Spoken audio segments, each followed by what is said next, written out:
بھی ہم عمل کرتے ہیں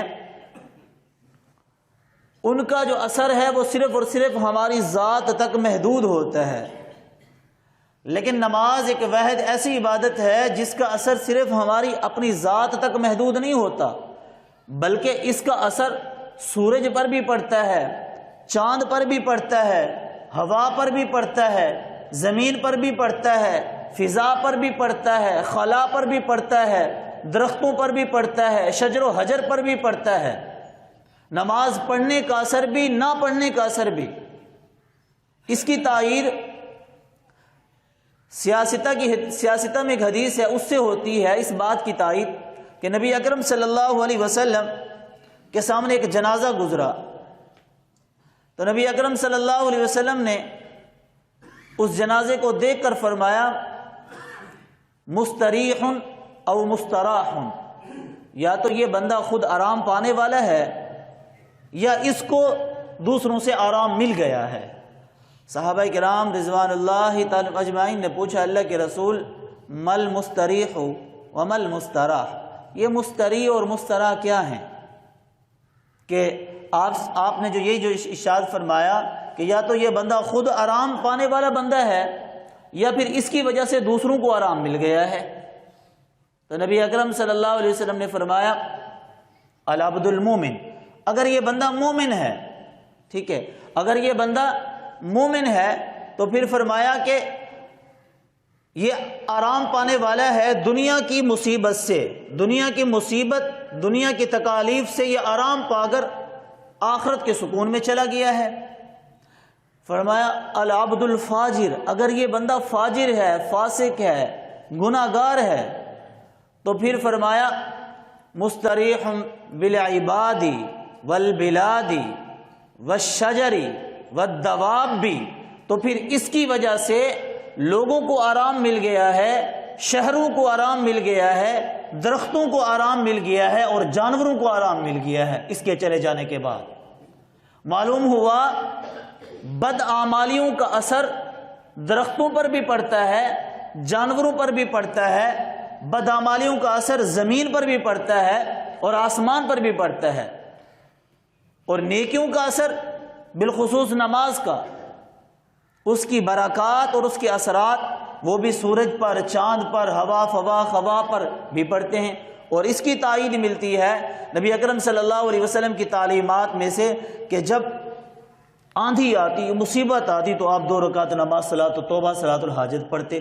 معلوم ہوا کہ نماز میں یہ اثر ہے کہ آندھی کو روک دے، نماز میں یہ اثر ہے کہ طوفان کو روک دے۔ سورج جب گرہن ہو جاتا ہے، چاند جب گرہن ہو جاتا ہے، تو شریعت کی یہ تعلیم ہے کہ تم صلاۃ الخسوف پڑھو، صلاۃ الکسوف پڑھو۔ شریعت نے یہ حکم کیوں دیا؟ اس کی حکمت کیا ہے؟ معلوم ہوا ہے کہ نماز پڑھنے کا اثر سورج پر پڑتا ہے، نماز پڑھنے کا اثر چاند پر پڑتا ہے، تبھی تو چاند گرہن ہونے کی صورت میں، سورج گرہن ہونے کی صورت میں ہمیں تعلیم ملی ہے کہ صلاۃ الکسوف ادا کرو، صلاۃ الخسوف پڑھو۔ تو نماز ایک واحد وہ عبادت ہے جس کا اثر صرف ذات تک محدود نہیں ہے، بلکہ اس کا اثر ہر چیز پر پڑتا ہے۔ حضرت عیسیٰ علیہ السلام کے بارے میں آتا ہے، ایک شہر سے گزرے، بڑا ہی خوشحال شہر تھا، ہر چیز کی فراوانی تھی۔ میں مختصر کیے دیتا ہوں بات کو۔ فراوانی اور خوشحالی میں اس شہر کے افراد کو پایا حضرت عیسیٰ علیہ السلام نے۔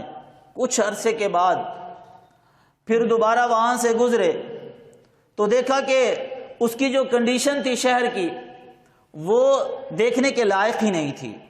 وہ شادابی، وہ شادمانی، وہ مسرتیں، وہ خوشحالیاں، وہ فراوانی، وہ آسودگیاں، وہ سب کچھ ختم۔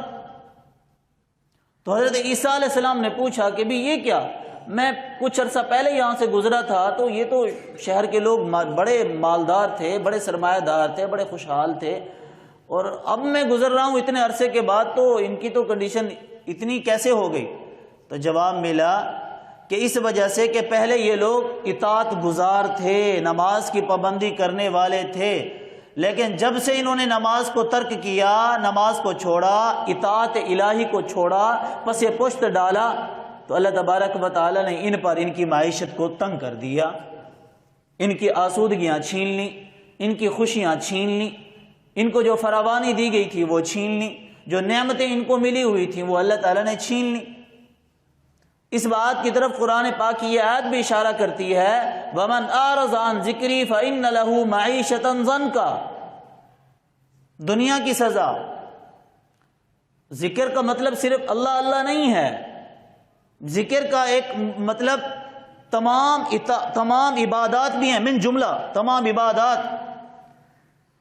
تو جو اطاعات اور عبادات سے اعراض کرتا ہے، دنیا کی سزا کیا ہے؟ معیشتاً ضنکا، کہ اللہ اس پر روزی تنگ کر دیتے ہیں، اور آخرت میں اللہ اسے اندھا اٹھائیں گے، اور جب یہ اندھا اٹھے گا تو کہے گا قال رب لم حشرتنی اعمی وقد كنت بنا بصیرا، یا اللہ مجھے اندھا کیوں کھڑا کیا؟ میں تو دنیا میں تو میری آنکھیں تھیں، میں تو دیکھا کرتا تھا۔ تو اللہ فرمائیں گے دنیا میں تو نے مجھے بھلا دیا تو آج میں رب نے تجھے بھلا دیا، دنیا میں تو نے میرے احکامات کو پسے پشت ڈالا، دنیا میں میرے احکامات کو فراموش کیا، آج میں خدا نے تجھے بھلا دیا۔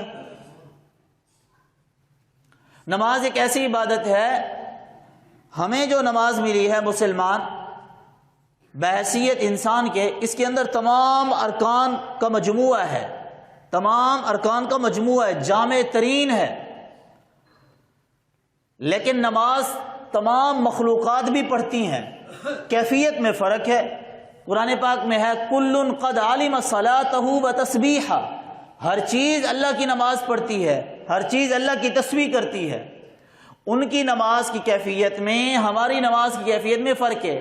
ہمیں جو نماز ملی ہے اس کے اندر قیام بھی ہے، رکوع بھی ہے، سجدہ بھی ہے، قاعدہ بھی ہے، لیکن جو دیگر مخلوقات کو نماز ملی ہے اس کی جو کیفیت ہے وہ صرف اور صرف ایک رکن کا نام نماز ہے۔